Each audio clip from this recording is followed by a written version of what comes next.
Season kedua kemudian dibuka dengan memperlihatkan Gi-hun yang mengurungkan niatnya untuk bertemu anaknya di Amerika dan memilih untuk membalaskan dendamnya kepada si frontman. Di mana setelah itu Gi-hun mampir ke sebuah supermarket untuk membeli pisau. Ia kemudian masuk ke dalam toilet dan mulai meraba tubuhnya, mencari sebuah chip yang telah ditanam di tubuhnya selama permainan berlangsung. Setelah berhasil menemukannya, Gi-hun pun segera membuang chip tersebut. Sementara itu terlihat seseorang di rumah sakit yang baru saja terbangun dari komanya, di mana orang tersebut ternyata adalah Junho, yang berhasil selamat setelah ditembak oleh Inho, kakaknya sendiri alias frontman. Singkat cerita 2 tahun pun berlalu, terlihat Junho yang kini kembali menjalani aktivitasnya sebagai polisi lalu lintas, di mana setelah melakukan tugasnya atasannya pun memanggilnya untuk makan siang. Di sini Junho masih terlihat kesal kepada atasannya atas peristiwa 2 tahun yang lalu, di mana atasannya itu tidak datang menyelidiki ke lokasi pulau saat dirinya mengirimkan lokasinya.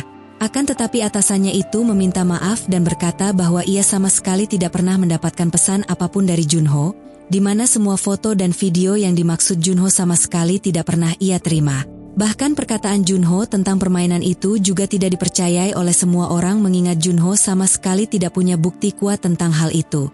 Atasannya itu pun kemudian mencoba menanyakan apakah Junho tidak mengingat siapa pelaku penembakannya. Namun Junho memilih untuk tidak menjawab dan memilih untuk tidak ingin mengungkapkan tentang keterlibatan Inho, kakaknya. Di tempat lain, Gi-hun kini tinggal sementara di sebuah motel yang ia sewa keseluruhannya. Saat sedang tertidur, ia terbangun oleh kedatangan seorang rentenir yang ternyata adalah bos tempat ia dulu meminjam uang bernama Pak Kim. Diketahui Pak Kim kini bekerja untuk Gi-hun, membantu mencari seorang pria yang pernah menawarkan permainan dakji kepada orang-orang di stasiun. Gi-hun menanyakan perkembangan pencarian tersebut, namun Pak Kim menjelaskan bahwa ia telah mengerahkan semua anak buahnya untuk berjaga di stasiun selama 24 jam, tetapi pria itu belum juga ditemukan. Pak Kim menduga pria yang dimaksud mungkin sudah pindah ke tempat lain mengingat pencarian yang berlangsung selama 2 tahun itu belum membuahkan hasil apapun. Gi-hun meminta agar mulai besok lebih banyak orang dikerahkan untuk berjaga di setiap stasiun. Awalnya Pak Kim merasa ragu, mengingat hal itu akan membutuhkan biaya besar untuk membayar orang-orang tersebut. Mendengar keraguan itu, Gi-hun langsung memberikan 1 tas penuh uang dan berjanji akan memberi bonus sebesar 1 miliar won jika mereka berhasil menemukan pria yang ia maksud. Di mana tak butuh waktu lama Pak Kim memerintahkan bawahannya Woo-sok untuk mengumpulkan semua kolega mereka guna melanjutkan pencarian. Meski awalnya keberatan karena tidak sepenuhnya percaya pada cerita Gi-hun, Woo-sok akhirnya setuju setelah Pak Kim mengatakan bahwa ia tidak peduli apakah cerita itu benar atau tidak, karena yang penting Gi-hun membayar mereka dengan sangat baik. Selain itu, Pak Kim menjanjikan bonus sebesar 1 juta won bagi siapapun yang berhasil menemukan pria tersebut. Mendengar tawaran itu, semua orang menjadi bersemangat untuk melanjutkan pencarian. Di sisi lain, Junho menemui seorang nelayan bernama Pak Park, pria yang telah menyelamatkannya saat ia terjatuh dari tebing beberapa tahun yang lalu. Sama seperti Gi-hun, Junho juga telah menghabiskan 3 tahun mencari keberadaan pulau tersembunyi tempat permainan itu diadakan. Namun hingga kini ia belum menemukan lokasi pasti pulau tersebut. Sementara itu, Woo-sok mengumpulkan semua koleganya untuk melanjutkan pencarian si pria misterius. Ia menjelaskan ciri-ciri pria tersebut, yaitu selalu membawa koper dan menawarkan orang-orang untuk bermain dakji. Woo-sok menegaskan agar siapapun yang melihat pria dengan ciri-ciri itu segera melaporkannya. Pencarian hari itu pun akhirnya dimulai, dengan Gi-hun ikut memonitor situasi melalui grup. Namun meskipun telah berusaha, mereka belum berhasil menemukan pria tersebut dan memutuskan untuk melanjutkan pencarian di keesokan harinya.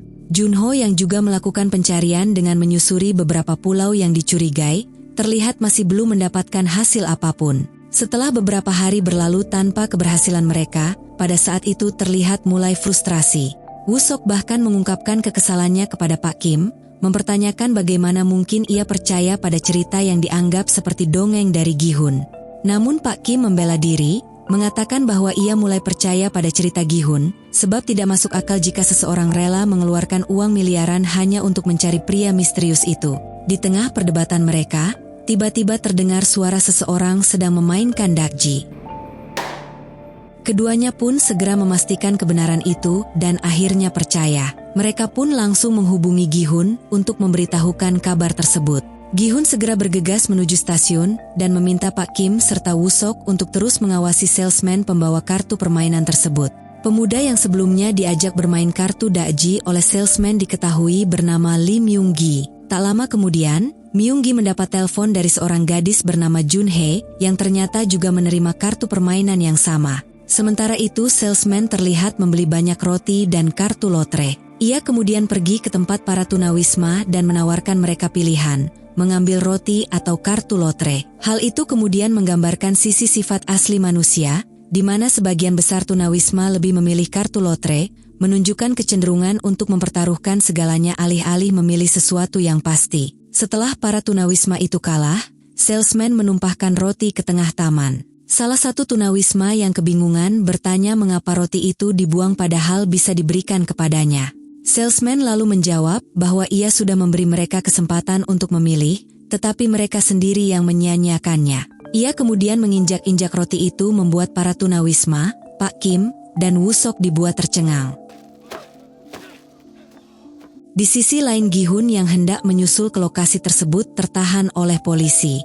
Ternyata Junho adalah polisi yang memberhentikannya. Namun Junho meminta seorang juniornya untuk menangani masalah ini agar mendapat pengalaman. Setelah diberikan surat tilang, Gi-hun langsung kembali melanjutkan perjalanan. Junho yang melihat kejadian itu bertanya kepada juniornya apa yang terjadi. Juniornya menjelaskan bahwa pengemudi tersebut memiliki surat-surat lengkap dan tidak memiliki riwayat kriminal. Namun setelah Junho melihat nama Gi-hun, ia menyadari bahwa Gi-hun tersebut adalah salah satu peserta yang pernah mengikuti permainan sebelumnya. Sementara itu, Woo-sok dan Pak Kim terus mengikuti salesman sesuai perintah Gi-hun. Ketika salesman memasuki gang sempit, Pak Kim mengusulkan untuk membuat pria itu pingsan dan membawanya ke hadapan Gi-hun. Namun tanpa diduga salesman ternyata itu memiliki kemampuan bela diri tingkat tinggi membuat Woo-sok dan Pak Kim terluka parah, hingga membuat mereka berdua tak sadarkan diri. Gi-hun tiba di lokasi terakhir yang diberitahukan oleh Pak Kim, tetapi ia tidak menemukan siapapun di sana. Di sisi lain, Junho yang penasaran dengan Gi-hun mencoba melacak alamatnya melalui pencarian plat mobilnya. Akhirnya ia menemukan bahwa Gi-hun ternyata kini tinggal di sebuah motel bernama Pink Motel. Di tempat lain, salesman terlihat menangkap Woo-sok dan Pak Kim untuk mengajak mereka memainkan permainan roulette Rusia. Dalam permainan itu, salesman memasukkan peluru ke dalam pistol, memutarnya, dan meminta mereka melakukan suit untuk menentukan pemenang, di mana siapa yang kalah harus menghadapi tembakan pistol. Setelah suit dilakukan, Woo-sok dinyatakan kalah. Namun Pak Kim dengan sengaja mengganti tangannya dan berpura-pura kalah untuk menyelamatkan Woo-sok, karena mengetahui bahwa Woo-sok baru saja menikah. Woo-sok akhirnya menyadari ketulusan dan kepedulian Pak Kim.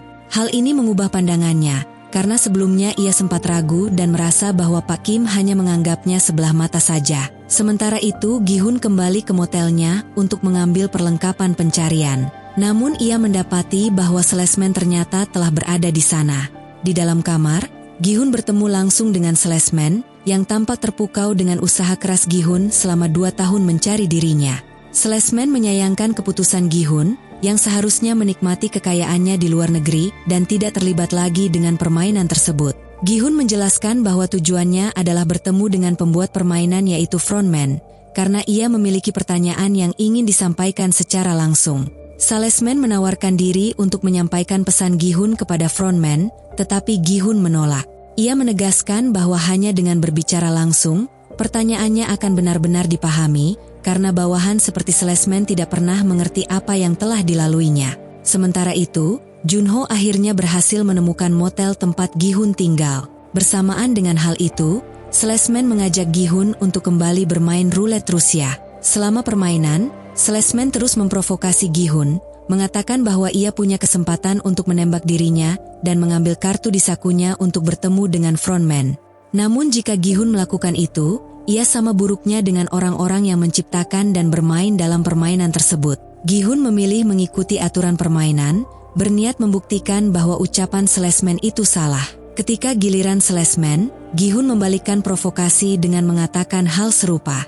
Ia menyebut bahwa salesman juga punya kesempatan untuk melanggar aturan dan menembak Gi-hun. Namun hal itu akan membuktikan bahwa salesman sebenarnya tidak menikmati pekerjaannya dan hanya menjadi anjing suruhan frontman. Pada giliran salesman, ia menarik pelatuk pistolnya. Tanpa diduga, pistol tersebut berisi peluru yang menyebabkan Slesman itu seketika tewas karena permainannya sendiri. Bersamaan dengan hal itu, Junho yang mendengar suara tembakan dari salah satu kamar, segera memeriksa beberapa kamar untuk mencari sumber suara. Dalam pencariannya, Junho tanpa sengaja menemukan Woo-sok yang sedang disekap. Setelah mendapatkan informasi mengenai keberadaan Gi-hun dari Woo-sok, Junho kemudian langsung menuju ke kamar tersebut. Ketika tiba di sana, ia mendapati situasi yang membuatnya mengira jika Gi-hun telah membunuh seseorang. Sehingga pada saat itu ia langsung menahan Gi-hun. Namun saat Junho hendak akan membawa Gi-hun, tiba-tiba Woo-sok muncul dan melumpuhkan Junho hingga membuatnya tidak sadarkan diri. Setelah Junho kembali sadar, Gi-hun mengenali Junho sebagai seseorang yang pernah datang ke rumahnya sebelumnya. Sekaligus mengingat bahwa Junho pernah menyamar sebagai panitia permainan. Gi-hun kemudian menjelaskan bahwa ia bukanlah orang yang membunuh Slesman. Si Slesman tewas karena ulahnya sendiri setelah kalah dalam permainan. Sambil menunjukkan kartu undangan permainan kepada Junho, Gi-hun mengungkapkan rencananya untuk menghentikan frontman dan permainan mematikan tersebut. Meski terdengar mustahil, Gi-hun yakin bahwa dengan uang dan persenjataan yang telah ia persiapkan, ia bisa melawan si frontman. Untuk itu ia berharap Junho dan Woo-sok bersedia membantunya. Woo-sok menyarankan bahwa ia mengenal beberapa orang yang ahli dalam persenjataan dan menawarkan untuk mencari tentara bayaran yang dapat membantu mereka nanti. Selain itu, Woo-sok juga mengusulkan pemasangan alat pelacak di balik gigi Gi-hun melalui bantuan seorang dokter gigi. Dengan alat tersebut, keberadaan Gi-hun dapat dilacak menggunakan ponsel. Setelah bertemu dengan para tentara sewaan, Junho mengutarakan keinginannya untuk ikut masuk ke pulau tempat permainan berlangsung. Namun Gi-hun menyarankan agar Junho tidak ikut, mengingat wajahnya yang sudah terekspos di pulau tersebut. Jika Junho terlihat, para panitia pasti akan langsung mengenalinya. Di malam itu Gi-hun bersama Woo-sok dan rekan-rekannya pergi ke alamat yang tertera di kartu undangan, di mana lokasi itu ternyata adalah sebuah klub malam. Karena Gi-hun belum pernah melihat frontman sebelumnya, Junho memberitahukan bahwa frontman biasanya memakai tudung abu-abu dan topeng hitam. Namun Junho tidak menyebutkan bahwa orang itu sebenarnya adalah kakaknya In-ho. Sementara Gi-hun dan Woo-sok masuk ke dalam klub, Junho tetap menunggu di mobil untuk memantau situasi di sekitar lokasi. Ketika Junho melihat dua orang panitia permainan masuk ke dalam klub, ia segera melaporkan hal tersebut kepada Woo-sok dan juga Gi-hun. Tanpa diduga ternyata seorang panitia yang lain terlihat mendekati Gi-hun di tengah keramaian dan memintanya untuk ikut ke suatu tempat. Sementara itu panitia lain menyadari bahwa Gi-hun datang bersama Woo-sok. Mereka melumpuhkan Woo-sok menggunakan stun gun hingga membuatnya tidak sadarkan diri. Junho yang menyadari Woo-sok tidak merespon, langsung masuk ke dalam klub dan menemukan Woo-sok dalam keadaan pingsan. Di mana pada saat itu ia langsung mengerahkan tentara bayaran untuk bersiap dan memberitahukan bahwa keberadaan mereka telah terungkap oleh pihak panitia. Gi-hun dibawa keluar dari klub dan diminta masuk ke dalam sebuah mobil limusin, di mana frontman telah menunggunya. Melalui sebuah patung babi bersuara, frontman bertanya mengapa Gi-hun memutuskan untuk kembali terlibat dalam permainan, mengingat ia telah menang sebelumnya dan mendapatkan hadiah utama. Gi-hun menjelaskan bahwa selama beberapa tahun terakhir, ia telah menunggu momen ini. Alasannya bukan karena uang, akan tetapi hanya untuk menghentikan permainan tersebut. Frontman menegaskan bahwa permainan itu dibuat secara sengaja, dan peserta yang tergabung tanpa paksaan. Mereka hanya termotivasi oleh keinginan untuk memenangkan hadiah uang. Namun Gi-hun menuduh frontman sengaja memanfaatkan orang-orang yang putus asa dan terdesak secara finansial, mendorong mereka ke situasi mematikan demi kesenangan pihak tertentu. Frontman melihat peserta permainan sebagai pecundang yang tersingkir dari persaingan dunia nyata. Ia menyatakan bahwa mereka hanyalah sampah yang tidak bisa bertahan dalam kompetisi. Frontman menegaskan bahwa permainan ini mencerminkan kenyataan hidup, dan bahwa permainan tersebut tidak akan pernah berakhir, karena masih banyak sampah serupa yang tersebar di seluruh dunia. Di tengah perjalanan, Gi-hun menyadari bahwa pasukan yang mengikuti mereka sudah mulai terdeteksi. Salah satu panitia yang bertugas sebagai penembak jitu langsung menembak mobil mereka. Menyadari bahaya hal itu, Gi-hun segera meminta pengemudi untuk menghentikan mobil dengan menembakkan pistol. Namun ia dibuat terkejut karena kaca mobil tersebut ternyata tahan terhadap tembakan senjata api. Dalam situasi yang semakin terjepit, Gi-hun memutuskan mengambil langkah berani untuk memainkan dalam permainan tersebut dengan alasan bahwa ia akan menghibur orang-orang kaya yang menjadi atasannya. Frontman sempat terdiam mendengar permintaan Gi-hun, namun akhirnya ia setuju. Ia meminta Gi-hun untuk tetap duduk di kursi dan tidak melakukan hal apapun yang bisa merugikan dirinya. Gi-hun memanfaatkan momen tersebut, kemudian mulai memprovokasi frontman dengan mengatakan bahwa ia akan menunjukkan dunia yang tidak selalu berjalan sesuai dengan keinginan pihak frontman. Frontman setuju dengan tantangan tersebut, lalu mengeluarkan gas asap yang membuat Gi-hun langsung pingsan. 456번 게임에 돌아온 걸 환영하네. Setelah kembali tersadar di ruang asrama, Gi-hun menemukan dirinya kembali mendapat nomor 456 seperti sebelumnya. Situasinya tampak masih sama dengan saat pertama kali ia terlibat dalam permainan itu. Di sana Gi-hun bertemu dengan seorang dukun wanita bernama San Yeo yang memberitahunya bahwa ia menyimpan banyak hal dalam dirinya. Namun Gi-hun tak dapat melawannya karena itu sudah menjadi takdirnya. Saat petugas datang untuk menyampaikan peraturan permainan, salah satu peserta yang mengaku sebagai investor kripto bernama Myung-gi terlihat menginginkan ponselnya kembali untuk memantau chart. Namun pada saat itu panitia menegaskan bahwa barang-barangnya aman bersama mereka. Panitia kemudian memperlihatkan beberapa aib peserta, termasuk salah satu yang memiliki utang hingga 10 miliar won. Mereka mengungkapkan bahwa alasan para peserta mengikuti permainan adalah karena bujuk rayu dari salesman yang mengiming-imingi hadiah besar mencapai 45 miliar won. Sebelum menandatangani formulir perjanjian, ada dua peserta, seorang ibu dan anak yang secara kebetulan bertemu di tempat itu.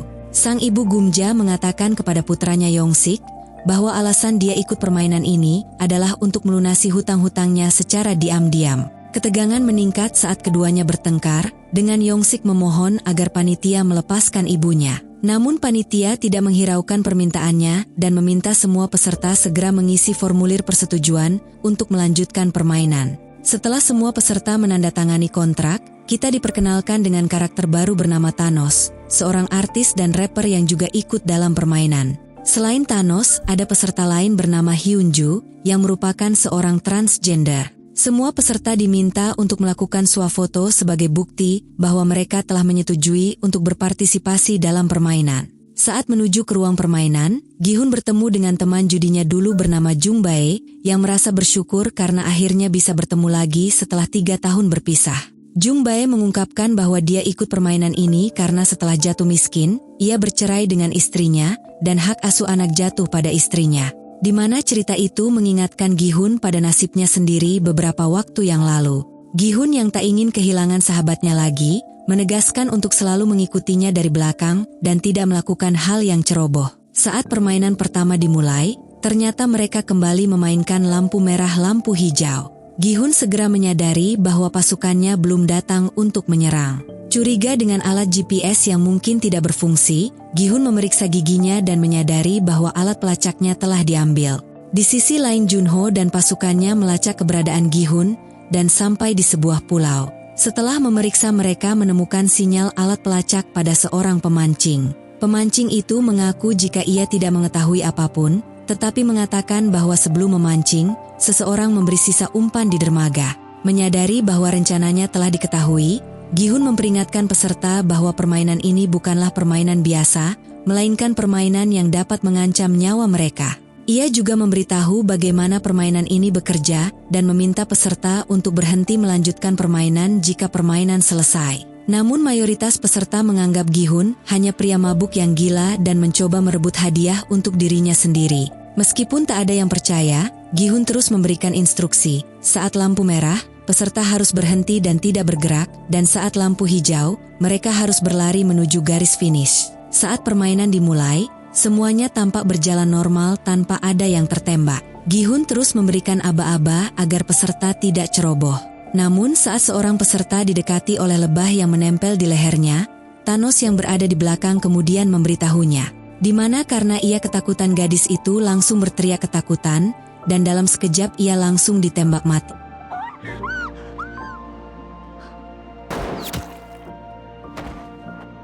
Setelah melihat gadis itu yang ditembak mati, para peserta yang lain mulai mempercayai perkataan Gi-hun, kecuali seorang ibu yang panik karena melihat kematian gadis tersebut yang tepat di depan matanya. Di mana karena ia yang ketakutan kemudian kembali berteriak, di mana bersamaan hal itu ia pun langsung ditembak mati. Kekacauan pun terjadi dengan peserta yang mulai panik berusaha melarikan diri, di mana hal itu kemudian malah membuat mereka semua ditembak dari berbagai arah. Gi-hun meminta peserta untuk membentuk barisan di belakang peserta berbadan besar, agar mereka bisa bergerak maju menuju garis finish tanpa terdeteksi oleh boneka pengawas. Usahanya berhasil, dan salah satu peserta Junhee yang sedang hamil dapat bernafas lega dan terhindar dari tembakan. Namun Thanos yang merasa gelisah mengonsumsi narkoba untuk menenangkan dirinya. Tindakannya membuatnya bertindak seperti ODGJ, dan ia sengaja mendorong beberapa peserta lain hingga jatuh dan tewas. Banyak peserta yang berhasil mencapai garis finish, tetapi salah satu peserta ditembak kakinya karena bergerak setelah melihat orang yang ditembak di depannya. Gi-hun dan Hyunju berusaha menyelamatkan pria itu, tetapi usaha mereka sia-sia karena pria tersebut telah tereliminasi dan dieksekusi dengan cara ditembak di kepala. Wanita yang menembak pria itu menjelaskan bahwa ia hanya menjalankan tugas karena pria tersebut telah tereliminasi. Setelah permainan pertama selesai, para panitia mengumumkan bahwa 91 peserta telah tereliminasi. Para peserta yang masih hidup panik dan memohon untuk dikeluarkan. Gi-hun mengingatkan mereka tentang pasal 3 dalam formulir pendaftaran yang memungkinkan mereka untuk melakukan voting untuk menghentikan permainan. Para panitia menunjukkan hadiah uang yang sudah terkumpul sebesar 9,1 miliar won untuk 365 peserta yang tersisa, yang artinya setiap peserta akan mendapatkan 24 juta won jika mereka membagi hadiah tersebut. Namun jika permainan dilanjutkan hingga selesai, hadiah utama sebesar 45 miliar won akan menanti mereka. Tawaran tersebut membuat beberapa peserta bingung, tetapi banyak yang mulai berpikir untuk melanjutkan permainan demi memenangkan hadiah yang besar. Voting dimulai dan Gi-hun memilih untuk tidak melanjutkan permainan, diikuti oleh Jung Bae yang juga menolak. Myung-gi dan Thanos memilih untuk melanjutkan. Pada saat itu, Gi-hun meminta semua peserta untuk mempertimbangkan kembali keputusan mereka, karena permainan ini akan membuat mereka mati satu persatu. Seorang peserta yang sudah memutuskan untuk melanjutkan, mengatakan bahwa mereka dengan sadar akan risikonya, dan tidak ingin diganggu oleh Gi-hun. Gi-hun yang awalnya memilih bungkam, akhirnya mengungkapkan bahwa ia sebenarnya pernah mengikuti permainan ini, dan memenangkan hadiah 3 tahun lalu. Alih-alih menyadari bahaya permainan, peserta lain menganggap Gi-hun mencoba mengelabui mereka dan hanya ingin merebut hadiah seorang diri. Thanos justru melihat keberadaan Gi-hun sebagai keuntungan karena ia bisa memberikan tips untuk memenangkan permainan ini. Para panitia mengancam akan menembak Gi-hun jika ia terus mengganggu jalannya voting. Voting pun dilanjutkan dengan beberapa peserta seperti Hyunju dan Junhee menolak untuk melanjutkan, sementara si dukun memilih untuk lanjut. Hasil voting akhirnya seimbang, dan hanya satu peserta yang memilih untuk melanjutkan permainan, yaitu peserta bernomor 1, yang ternyata adalah In-ho si frontman, di mana ia dengan sengaja ikut serta dalam permainan untuk bersaing secara langsung dengan Gi-hun. Sementara itu, Junho bersama para tentara bayaran terus berusaha menemukan lokasi keberadaan Gi-hun. Namun karena adanya peringatan badai dan ombak tinggi di malam itu, Pak Park menyarankan mereka untuk kembali ke pelabuhan dan melanjutkan pencarian di lain waktu. Sesampainya di kota, Junho merasa tidak sabar dan ingin melibatkan pihak kepolisian untuk menangkap pelaku di balik permainan mematikan tersebut. Sayangnya tanpa bukti kuat, Junho gagal meyakinkan pemimpin polisi untuk menyerbu lokasi permainan, sehingga ia tidak dapat berbuat banyak. Sementara itu Gi-hun dan para peserta lainnya menerima makanan dan minuman. Namun Gi-hun tampak kehilangan selera makan karena merasa gagal menyelamatkan semua orang dalam permainan sebelumnya. Tanpa mengetahui identitas sebenarnya di balik topeng frontman, In-ho mendekati Gi-hun dengan maksud mengelabui. Ia mengajak Gi-hun bekerja sama, mengingat Gi-hun pernah berpartisipasi dan memenangkan permainan sebelumnya. In-ho yang menyamar sebagai frontman berusaha meyakinkan Gi-hun dan ingin belajar lebih banyak tentang permainan berikutnya untuk meningkatkan peluang selamat. Mendengar permintaan itu, Gi-hun tidak merasa curiga dan dengan senang hati memberitahukan bahwa permainan berikutnya adalah Dalgona. Dalam permainan tersebut, peserta harus melepaskan bentuk yang terukir pada permen. Ada 4 bentuk, di mana segitiga adalah yang termudah sementara payung menjadi tantangan tersulit.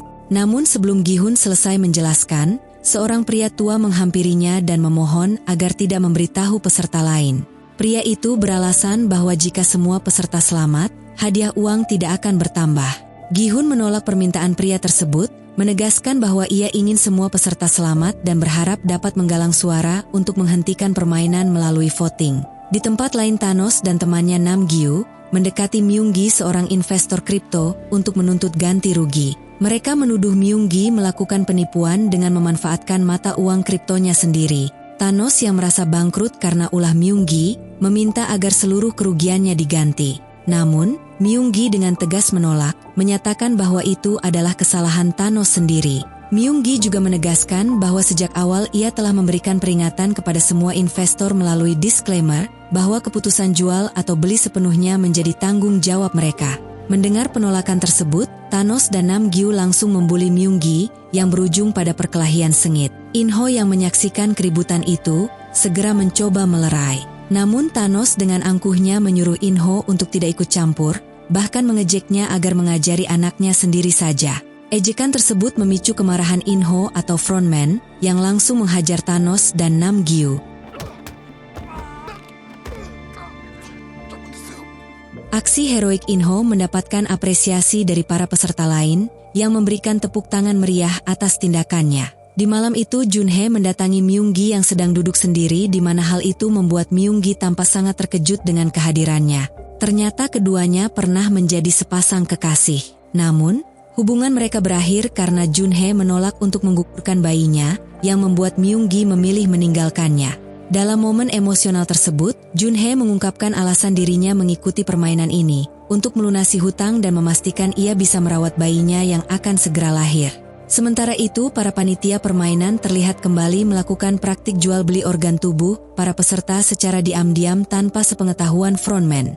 Namun, mereka mulai mengeluhkan bahwa belakangan ini organ yang diperoleh berkualitas buruk karena banyak peserta ditembak di kepala atau jantung yang merusak organ-organ lainnya. Mereka pun bertanya-tanya siapa yang bertanggung jawab atas penembakan di area vital tersebut, mengingat sebelumnya mereka sepakat untuk menghindari tembakan ke bagian tersebut. Salah satu panitia akhirnya menyadari bahwa pelaku penembakan adalah seorang panitia wanita bernama Noel. Tak butuh waktu lama, mereka mendatangi ruangannya dan memaksanya untuk menemui manajer yang mengatur penjualan organ tersebut. Manajer memperingatkan Noel untuk tidak ikut campur jika ia tidak bersedia membantu praktik ilegal itu. Noel menjelaskan bahwa ia hanya menjalankan tugasnya sesuai instruksi frontman dan merasa takut terlibat dalam urusan jual beli organ. Mendengar hal itu, si manajer mencoba meyakinkannya dengan mengatakan bahwa mereka telah merekrut dokter luar yang keamanannya sangat terjamin.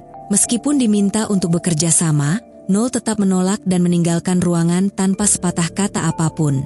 Keesokan harinya, permainan dalgona pun dimulai. Gi-hun yang sebelumnya menginstruksikan para peserta untuk memilih bentuk segitiga, merasa terkejut melihat bahwa bentuk segitiga yang tersedia ternyata jauh lebih rumit dari yang ia bayangkan. Akibatnya banyak peserta yang memprotes, menuduh Gi-hun berbohong dan ingin menang sendiri. Namun adegan tersebut ternyata hanyalah mimpi buruk Gi-hun. Saat terbangun, panitia memberitahukan bahwa permainan berikutnya akan segera dimulai. Para peserta kemudian dibawa ke sebuah lapangan besar, di mana panitia mengumumkan bahwa mereka akan memainkan 5 permainan tradisional anak-anak. Hal ini mengejutkan para peserta yang sebelumnya mengira mereka akan memainkan permainan dalgona. Mereka pun memprotes Gi-hun, yang hanya bisa meminta maaf karena tidak menyangka permainan telah diganti. Permainan yang akan dimainkan meliputi dakji, lempar batu, gonggi, gasing, dan jegi. Para peserta diminta untuk membentuk tim beranggotakan 5 orang, dengan setiap anggota memainkan satu permainan dalam waktu 5 menit. Gi-hun akhirnya bergabung dengan tim yang beranggotakan orang-orang terdekatnya, yaitu Daeho, Jungbae, Junhee, dan In-ho yang merupakan si frontman. Saat membagi permainan berdasarkan keahlian masing-masing, In-ho tanpa sengaja keceplosan menyebut nama Gi-hun. Hal ini mengejutkan Gi-hun, yang bertanya bagaimana In-ho bisa mengetahui namanya, mengingat aturan permainan melarang peserta saling menyebut nama atau mengenali satu sama lain. In-ho segera berdalih bahwa ia mengetahui nama Gi-hun dari sahabat mereka, Jungbae, dan memutuskan untuk mengikutinya. Permainan kedua akhirnya dimulai, dengan 2 tim pertama saling berkompetisi untuk menyelesaikan kelima permainan yang telah ditentukan. Namun kedua tim di putaran pertama dinyatakan gagal karena kehabisan waktu dan terus-menerus mengulangi permainan yang tidak berhasil mereka selesaikan. Sebagai konsekuensi, kedua tim tersebut langsung dieksekusi dengan cara ditembak mati oleh para panitia. Saat panitia datang untuk membersihkan mayat, mereka menemukan salah satu peserta yang ternyata masih hidup, karena tidak terkena tembakan di kepala atau jantung. Petugas kemudian memberi tanda khusus pada peti mati peserta tersebut untuk membedakannya sebagai kandidat yang layak untuk dibedah dan diambil organnya. Namun, kejadian ini kembali diketahui oleh Noel. Tanpa ragu, ia segera menembak peserta itu 2 kali, tepat di kepala dan jantung. Tindakan Noel tersebut membuat para panitia yang sebelumnya berkhianat, termasuk manajer, merasa kesal dengan sikapnya yang sulit diatur. Beberapa putaran permainan pun berlalu, diwarnai oleh banyaknya korban yang gugur dan tumpahan darah dari peserta yang gagal. Namun berbeda dengan tim Hyunju yang terdiri dari sang dukun, Yongmi, Gumja, dan anaknya Yongsik. Mereka terlihat berhasil memenangkan permainan meskipun sempat mengalami kesulitan di awal. Setelah itu tibalah giliran tim Gi-hun untuk memulai permainan mereka. Pada awalnya tim Gi-hun tampak menyelesaikan permainan tanpa hambatan dan hanya membutuhkan 1 percobaan. Namun ketika giliran In-ho memainkan permainan gasing, mereka kehilangan banyak waktu karena In-ho terus gagal dan tampak sengaja memperlambat permainan. Meski begitu, pada detik-detik terakhir, tim mereka berhasil menyelesaikan permainan dan lolos dari babak yang mematikan tersebut. Sementara itu, di ruangannya, Noel yang baru saja ingin beristirahat didatangi oleh 2 panitia pengkhianat yang langsung menahannya. Di ruang CCTV, panitia lain terlihat sengaja menyembunyikan rekaman langsung insiden tersebut sehingga aksi kedua panitia itu tidak terpantau oleh panitia yang lain. Kedua panitia itu memperingatkan Noel untuk tidak ikut campur dalam operasi rahasia mereka dengan ancaman bahwa mereka tidak akan ragu menyakitinya atau bahkan membunuhnya. Di ruang asrama, panitia masuk untuk memberikan pengumuman hasil permainan kedua. Mereka menyampaikan bahwa hadiah uang kini telah mencapai 20 miliar won. Jika dibagi di antara 255 peserta yang tersisa, masing-masing akan menerima sekitar 78 juta won. Para panitia kemudian mengumumkan bahwa mereka akan kembali mengadakan voting untuk menentukan apakah permainan akan dilanjutkan atau dihentikan. Tim Gi-hun termasuk In-ho memutuskan untuk memilih menghentikan permainan. Namun ketika giliran Yongsik memberikan suaranya, sang ibu memintanya dengan tegas untuk memilih menghentikan permainan dengan menekan tombol X. Yongsik yang tidak mengindahkan nasihat ibunya, malah memilih melanjutkan permainan yang membuat ibunya kecewa berat. Begitu pula dengan sang dukun dan Hyunju seorang transgender yang memilih melanjutkan permainan, membuat teman wanitanya merasa sangat kecewa karena sebelumnya mereka telah sepakat untuk menghentikan permainan. Saat hasil voting semakin ketat, Gi-hun berusaha membujuk peserta lain yang belum memilih untuk menghentikan permainan. Ia bahkan dibantu oleh In-ho dalam upayanya tersebut. Namun pro dan kontra pun terjadi di antara para peserta. Pada akhirnya, hasil voting dimenangkan oleh mereka yang memilih untuk melanjutkan permainan. Gi-hun dan teman-temannya, meskipun tidak setuju, terpaksa harus melanjutkan permainan berikutnya. Gi-hun mulai menyadari bahwa para peserta kini terpecah menjadi beberapa kelompok, mirip seperti yang terjadi pada permainan pertama. Ia memperingatkan orang-orang terdekatnya bahwa peserta yang memilih melanjutkan permainan kemungkinan besar akan saling menyerang satu sama lain untuk melanjutkan permainan. Untuk mengantisipasi hal tersebut, Gi-hun dan timnya mempersiapkan perlindungan dengan memasang beberapa penghalang dan bersembunyi di bawah tempat tidur mereka, menghindari kemungkinan kontak fisik jika kekerasan benar-benar terjadi. Setelah melewati malam yang panjang, Gi-hun dan timnya saling bergantian berjaga untuk memastikan keamanan dan mencegah serangan mendadak. Keesokan harinya, mereka dikumpulkan oleh panitia untuk melanjutkan permainan ketiga. Kali ini mereka dibawa ke sebuah ruangan berbentuk sirkus, dengan dinding yang penuh dengan pintu-pintu dan sebuah patung komedi putar besar di tengah ruangan. Permainan ketiga diberi tema membaur, di mana para peserta harus mencari pasangan secara acak untuk memasuki setiap pintu yang tersedia. Durasi yang diberikan untuk menemukan pasangan dan masuk ke ruangan hanya 30 detik. Jika ada peserta yang gagal menemukan pasangan atau terlambat masuk ke dalam ruangan, mereka langsung dinyatakan kalah dan akan dieksekusi. Permainan akhirnya dimulai dan para peserta diberi aba-aba untuk mencari 10 orang untuk membentuk tim dan segera masuk ke ruangan. Peserta yang tidak berhasil mendapatkan tim langsung dieksekusi oleh panitia karena dianggap telah tereliminasi. Pada ronde kedua, para peserta diinstruksikan untuk membentuk tim beranggotakan 4 orang yang memicu banyak pengkhianatan dan rasa kecewa di antara mereka yang sebelumnya memiliki hubungan dekat. Beberapa peserta bahkan mencoba berbohong dengan hanya membawa 3 orang ke dalam kamar tetapi mereka tetap ketahuan melalui kamera CCTV, di mana panitia langsung menembak mereka karena dianggap telah melanggar aturan. Pada ronde ketiga, semakin banyak darah tertumpah di area permainan, meningkatkan rasa takut di antara peserta. Panitia kembali memerintahkan mereka untuk membentuk tim 3 orang. Hal ini membuat pengkhianatan dan kekecewaan semakin dirasakan oleh banyak peserta. Yongsik dan ibunya Gumja berusaha mencari anggota tambahan, tetapi Yongsik diambil paksa oleh 2 peserta lain yang menolak mengajak Gumja karena menganggapnya terlalu tua. Namun Gumja akhirnya berhasil bergabung dengan Gi-hun dan frontman, sehingga ia selamat dari eliminasi. Pada ronde keempat, panitia mengumumkan bahwa setiap tim harus terdiri dari 6 orang. Kepanikan semakin terasa, terutama bagi Hyunju dan teman wanitanya. Dalam kekacauan itu, temannya terjatuh setelah bertabrakan dengan seseorang. Hyunju ingin menyelamatkannya, tetapi Myunggi menariknya masuk ke ruangan karena waktu hampir habis. Teman Hyunju hanya bisa menatapnya dari celah pintu sebelum akhirnya ditembak mati.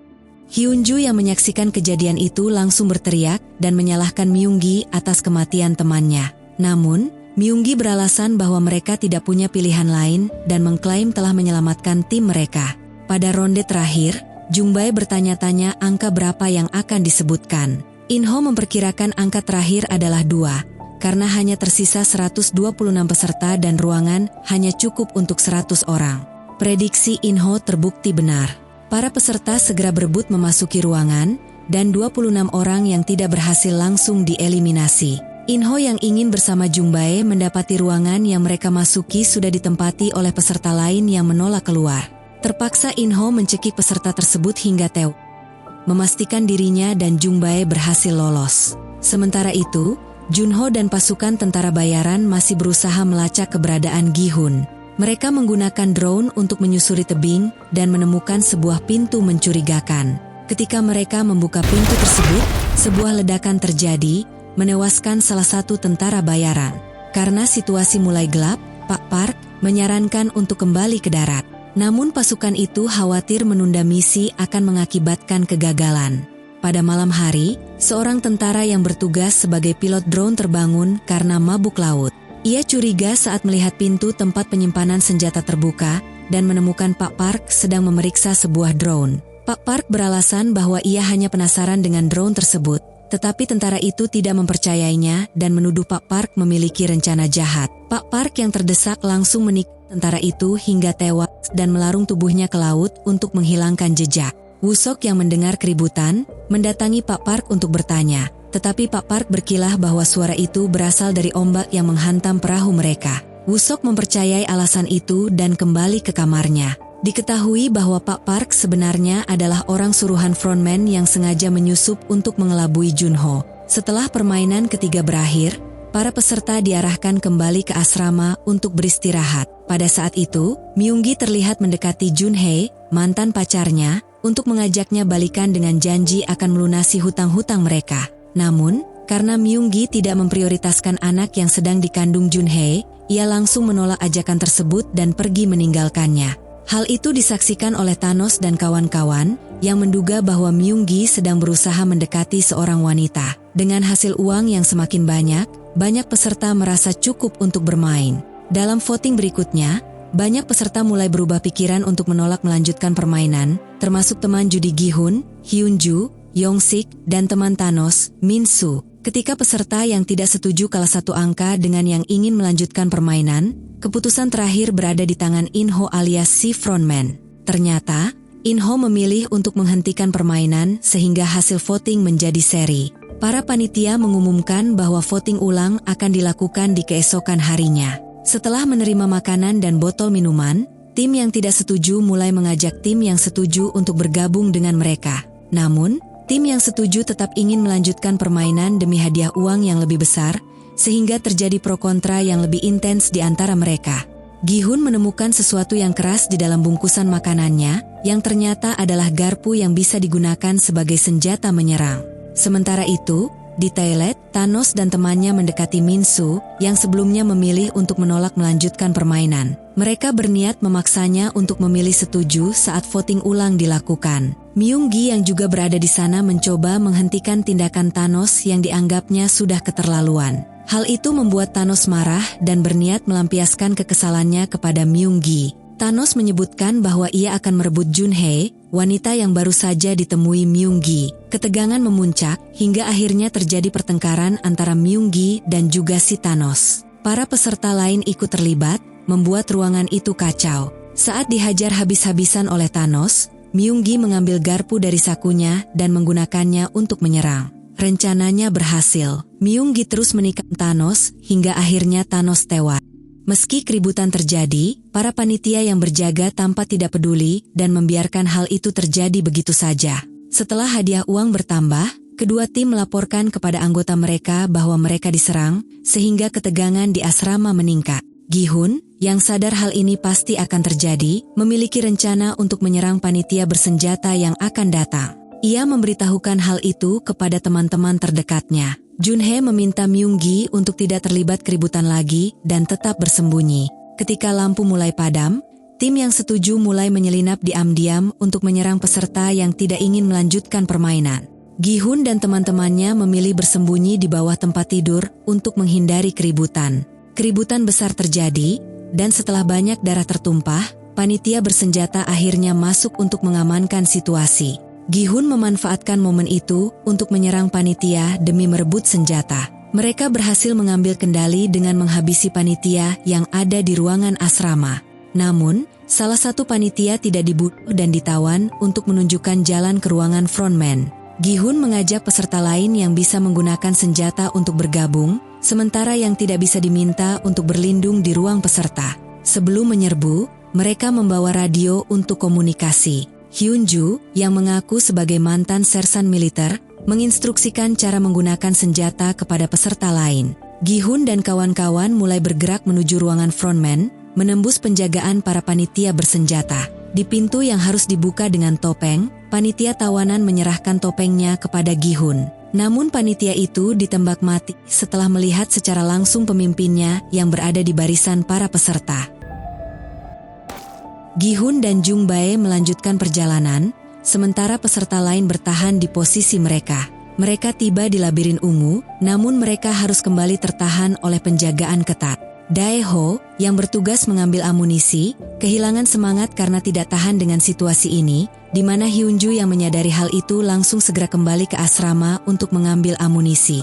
Namun saat berada di asrama, Hyun-ju ternyata telah dikepung oleh para panitia dan membuatnya berniat menyerang panitia yang masuk. Akan tetapi tindakannya itu langsung dihentikan oleh Gumja. Di labirin, peluru para peserta mulai habis. Salah satu dari mereka memilih bundir, sementara Kyung-suk memohon ampun untuk anaknya yang sakit. Namun panitia tetap menembaknya tanpa belas kasihan. Frontman tiba-tiba mengkhianati para peserta yang tersisa, menembak mereka dari belakang. Ia memanfaatkan peserta sekarat untuk memancing Gi-hun. Gi-hun dan Jung-bae akhirnya dipaksa menyerah setelah kehabisan amunisi. Frontman terlihat mengenakan kostumnya, mengejek Gi-hun dan memperlihatkan kekejamannya dengan membunuh Jung-bae tepat di depan mata Gi-hun.